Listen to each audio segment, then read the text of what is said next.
JDS MLC ಭೋಜೇಗೌಡರು ಕುಟುಂಬದ ಸಮೇತ ತಾಯ್ನಾಡಿಗೆ ವಾಪಸ್ಸಾಗಿದ್ದಾರೆ. Sir, welcome back and congratulation. Safe ಆಗಿ ಬಂದಿದ್ದೀರಾ. ಹೆಂಗಿತ್ತು ಆಗಿನ ಪರಿಸ್ಥಿತಿ? ಏನು ಅನ್ನಿಸ್ತು ಸರ್ ಮೊದಲನೇದಾಗಿ ಆ ಥರದ್ದೊಂದು ವಾತಾವರಣ ಮೊದಲನೇ ಬಾರಿ ನೋಡಿದಾಗ? ಏನಿಲ್ಲ ನೋಡಿ, ನಮಗೆ ಸ್ಟಾರ್ಟಿಂಗ್ನಲ್ಲಿ ಅಂತ ಭಯ ಕಾಣಲಿಲ್ಲ. ಒನ್ ಡೇ ಆಗುವಾಗ ಗೊತ್ತಾಯಿತು ಯುದ್ಧ ಭಾಳ ಜೋರಾಗಿ ಆಗ್ತಾ ಇದೆ ಅಂತ. ಇರಾನು ಅಟ್ಯಾಕು ಇದೆಲ್ಲ ನೋಡ್ತಾ ಇಲ್ಲ. ಅಬುದಾಬಿ ಮೇಲೆ ಅಟ್ಯಾಕ್ಟು, ಆಯಿಲ್ ರಿಫೈನರಿಗಳ ಮೇಲೆ ಅಟ್ಯಾಕು, ಮತ್ತು ಏರ್ಪೋರ್ಟ್ ಏರ್ ಬೇಸ್ಗಳ ಮೇಲೆ ಎಲ್ಲ ಅಟ್ಯಾಕ್ ಆದಾಗ ನಮಗೆ ಅರ್ಥ ಆಯಿತು ಭಾಳ ಸೀರಿಯಸ್ ಇದೆ ಅಂತ. ಬಟ್ ಏನು ಮಾಡೋಕ್ಕಾಗತ್ತೆ, ಬಂದರೆ ಹೋಗೋದು, ಬದುಕದಿದ್ರೆ ಇನ್ನೇನು ಮಾಡೋಕ್ಕಾಗತ್ತೆ. ಇನ್ನೂ ಮಟ್ಟಕ್ಕೂ ಬಂದಿದ್ದು. It was very bitter experience.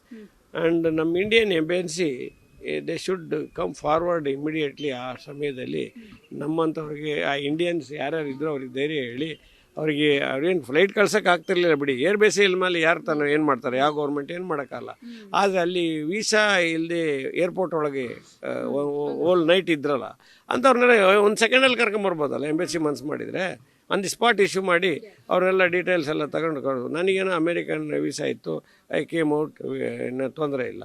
ಬೇರೆಯವ್ರ ಕತೆ ಏನಾಗಬೇಕು ಅದನ್ನು ಮಾಡಿ ಅಂತೇಳಿ ನಮ್ಮ ಕೃಷ್ಣ ಬೈರೇಗೌಡರಿಗೆ ಅವರಿಗೆಲ್ಲ ಫೋನ್ ಮಾಡಿದಾಗ, ಅವ್ರು ಫೋನ್ ಮಾಡಿದ್ರು, ನಾನು ಮಾಡಿದ್ದೆ, ಅವರು ಮಾಡಿದಾಗ ಅವರು ಇಮಿಡಿಯೇಟಾಗಿ ಹೆಲ್ಪ್ಲೈನ್ ಅರೇಂಜ್ ಮಾಡಿದರು. ಆ ಹೆಲ್ಪ್ಲೈನ್ ಅರೇಂಜ್ ಮಾಡಿದ್ಮೇಲೆ ನಾವು ಅವ್ರಿಗೊಂದಷ್ಟು ಅಷ್ಟೊತ್ತಿಗೆ ದುಬೈ ಗೌರ್ಮೆಂಟು ಇಮಿಡಿಯೇಟ್ ಡಿಸಿಷನ್ ತಂತು. ಎಲ್ಲ ತಗೊಂಡು ಫ್ಲೈಟ್ಗಳನ್ನೆಲ್ಲ ಅರೇಂಜ್ ಮಾಡಿ ನಮ್ಮನ್ನೆಲ್ಲ ಕಳಿಸೋ ವ್ಯವಸ್ಥೆ ಮಾಡಿದರು. ನಿನ್ನೆ ಆ ರೀತಿಯಲ್ಲಿ ಬಂದು ನಾವು ಇಲ್ಲಿ ಬಂದು ತಲುಪಿದ್ದೀವಿ. ಈ ಲೋಕಲ್ ಎಂಬಸಿಗಳು ಕೆಲಸ ಮಾಡ್ತಿದ್ದಾವೆ ಅಥವಾ ನಾವು ಅವ್ರಿಗೆ ಹೇಳ್ತಿದ್ದೀವಿ ಅನ್ನೋದು ರಾಜ್ಯ ಸರ್ಕಾರ ಕೇಂದ್ರ ಸರ್ಕಾರ ಕೇಳ್ತೀವಿ ಅನ್ನುವಂತಹದ್ದು ನಿನ್ನೆ ಕೃಷ್ಣ ಬೈರೇಗೌಡರು ಕೂಡ ಮಾಹಿತಿಯನ್ನ ನೀಡಿದ್ರು.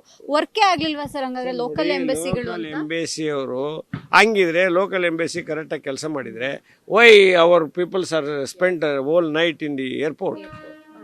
It is very simple thing. Very simple thing. Issue temporary visa ಯಾವುದು ಆನ್ ಅರೈವಲ್ ವೀಸಾ ಕೊಟ್ಟಿದ್ರೆ ಒಂದು ಸೆಕೆಂಡೇ ದುಬೈಯಿಂದ ಆಚೆ ಬರೋರು ಯಾವುದೋ ಹೋಟ್ಲಲ್ಲಿ ಸ್ಟೇ ಮಾಡಿದ್ರು ವ್ಯವಸ್ಥೆ ಆಗಬೇಕಲ್ಲ.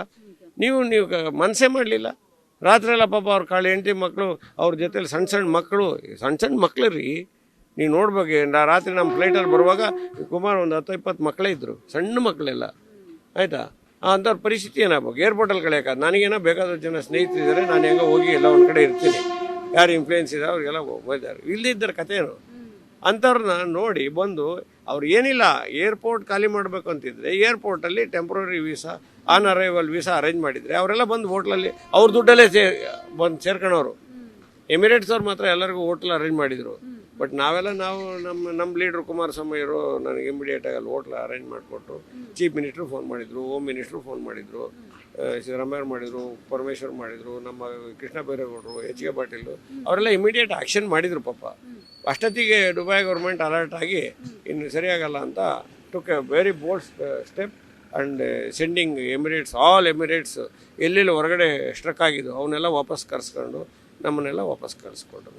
ಅನೇಕ ಹೋಟೆಲ್ಗಳಲ್ಲಿರೋ ಕನ್ನಡಿಗರು ಹೇಳ್ತಾ ಇದ್ರು ಮಿಸೈಲ್ಗಳು ಪಕ್ಕದಲ್ಲೇ ಬಿದ್ದಂಗೆ ಆಗ್ತಾ ಇತ್ತು, ಜೋರ್ ಸೌಂಡ್ ಆಗ್ತಿತ್ತು ಅಂತ. ನಿಮಗೆ ಆ ಥರದ ಅನುಭವ ಆಯ್ತಾ ಸರ್? ಅವ್ರ ಮನೇಲಿ ರೊನಾಲ್ಡ್ ಕೊಲಾಸ್ ಅವ್ರ ಮನೇಲಿ ಕೂತಾಗ ಬ್ರೇಕ್ಫಾಸ್ಟ್ ಮಾಡುವಾಗ ಕೃಷ್ಣ ಬೈರೇಗೌಡರ ಜೊತೆಲಿ ಮಾತಾಡ್ಬೇಕಾದ್ರೆ ದೊಡ್ಡ ಸೌಂಡ್ ಬಂತು, 3 ಸರಿ ಸೌಂಡ್ ಬಂತು. ನಾನು ಅಲ್ಲಿ ಹೋಟೆಲ್ ಚೆಕ್ ಇನ್ ಆದಾಗ 1 ಗಂಟೆ ಮುಂಚೆ ಪ್ಯಾರಾಮೌಂಟ್ ಇದಕ್ಕೆ ಬಾಂಬ್ ಬಿದ್ದಿದ್ದು, ಇನ್ನೂ ಬೆಂಕಿ ಉರಿತಾ ಇದ್ದು, ಖಲೀಫಾ ಹೋಟ್ಲು ಅಲ್ಲಿಗೆ ಬಿದ್ದಿದೆಯಲ್ಲ. ಬಟ್ ಕನ್ನಡ ಸಂಘ ದುಬೈ ಅವರೆಲ್ಲ ನಮಗೆಲ್ಲ ಭಾಳ ಧೈರ್ಯ ಹೇಳ್ತಾಯಿದ್ರು. ಅವರೆಲ್ಲ ಒಳ್ಳೆ ಕೆಲಸ ಮಾಡ್ತಾಯಿದ್ರು. ಆಮೇಲೆ ಭಾಳ ಜನ ಅಲ್ಲಿ ಕನ್ನಡ ಸಂಘದವರು ಎಲ್ಲ ಅಧ್ಯಕ್ಷರು ಅವರೆಲ್ಲರೂ ಇವರೆಲ್ಲ ಭಾಳ ಕೆಲಸ ಮಾಡಿ ನಮಗೆಲ್ಲ ಧೈರ್ಯ ಹೇಳ್ತಾಯಿದ್ರು. ಅವರೆಲ್ಲ ಗೂಗಲ್ ಮೀಟಲ್ಲಿ ಬಂದರು. ಆಮೇಲೆ ಎಷ್ಟು ಜನ ನಮ್ಮ ಕನ್ನಡಿಗರು ಅಲ್ಲಿ ಬಂದು ಸಿಗಾಕೊಂಡಾರೆ ಅನ್ನೋದನ್ನ ಅವರು ಎಲ್ಲ ಮಾಹಿತಿ ತಗೊಳ್ತಾ ಇದ್ರು. ಅಷ್ಟರೊಳಗೆ ಗೌರ್ಮೆಂಟ್ ಈ ಥರ ಮಾಡಿದ್ರು. ಗೌರ್ಮೆಂಟ್ ಹೇಳ್ತು ಯಾರ್ಯಾರು ಯಾವ ಹೋಟ್ಲಲ್ಲಿದ್ದಾರೆ ಅಲ್ಲೇ ಕಂಟಿನ್ಯೂ ಆಗಬೇಕು, ಅವ್ರದ್ದು should not disturb them and ಅದೇನಿದೆ I will bear the cost ಅಂತ ದುಬೈ ಗೌರ್ಮೆಂಟ್ ಹೇಳ್ಬಿಡ್ತು ಇಮಿಡಿಯೇಟಾಗಿ. ನಾನು ಹೇಳಿದೆ ನಮ್ಮ ಗೌರ್ಮೆಂಟಿಗೆ ಹೇಳಿ, ಬೇಕಾದ್ರೆ ಎಮರ್ಜೆನ್ಸಿ ಏನಾರು ಕನ್ನಡ ಸಂಘ ಅಂಥ ಸಂಘಟನೆಗಳ ಮುಖಾಂತರ ದುಡ್ಡು ರಿಲೀಸ್ ಮಾಡಿ ಅಂತಲೂ ಕೂಡ ರಿಕ್ವೆಸ್ಟ್ ಮಾಡಿದ್ದೆ. ಬಟ್ ಹೆಲ್ಪ್ಲೈನ್ ಅರೇಂಜ್ ಮಾಡಿದ್ದು. It was a bitter experience. ಇಂಥ ಒಂದು ಎಕ್ಸ್ಪೀರಿಯನ್ಸ್ ನಾನು ನೋಡ್ತಿದ್ದ ಜೀವನದಲ್ಲಿ ಇಂಥ ಕಂಡಿರಲಿಲ್ಲ. But I can't explain in words of that ಆ ಸಿಚುಯೇಷನ್ನ.